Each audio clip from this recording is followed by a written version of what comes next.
So here is what I'm projecting. There's a lot of people out here that think he's going to make the 53. I don't, but here's what I think. I think he's a great get as a UDFA.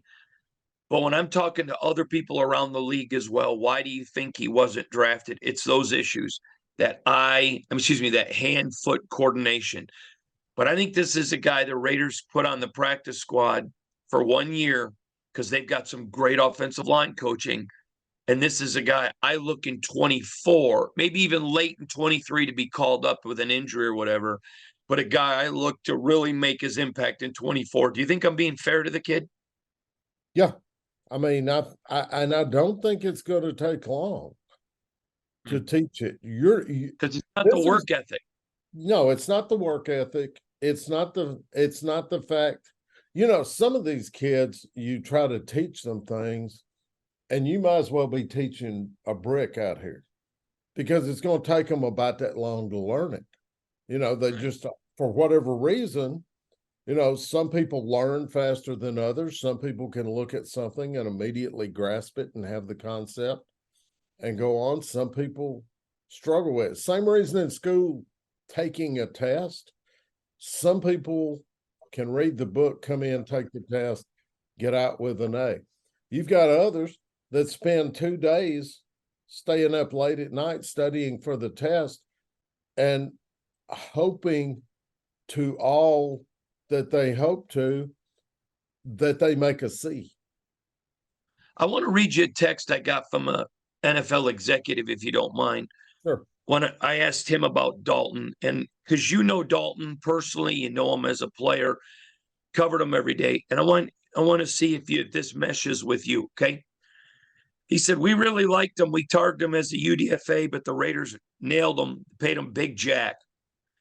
I think this kid's going to end up playing in the league for a long time. His football IQ is off the chart. His work ethic's off the chart. If he can stay healthy, he'll learn the position. With him, I think the question is more about health than anything else. Your thoughts?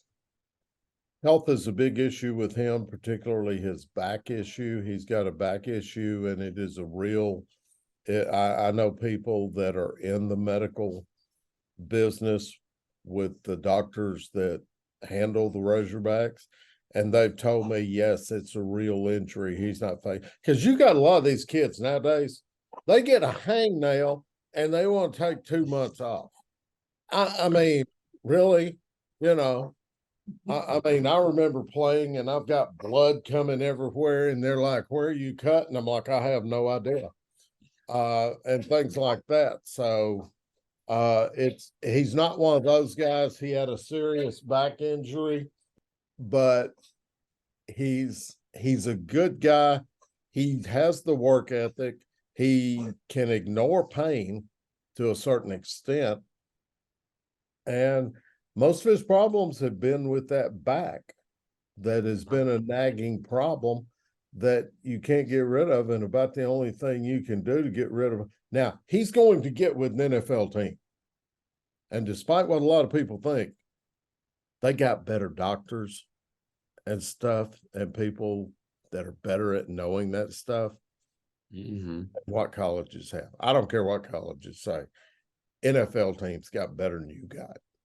Now they get mad at me, some friends of mine that are doctors and stuff, and I'm like, no, the NFL's got guys that are better than you guys because they deal with this all day long. I said, your lab will be looking at the Razorback running back and then go deal with an 82-year-old guy that's got gout.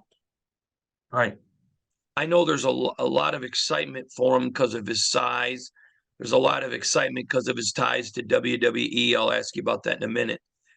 But my thing is, I think there should be, if this kid stays healthy, there's no issues that he's going to learn the position, grow in the position, and everything else. It comes down to health. And you're right. I do believe the Raiders have exceptional doctors. I think the NFL has the best. And I think this ends up being a good addition. I think still a year away, or certainly late in the season, from getting some productivity in a regular season game.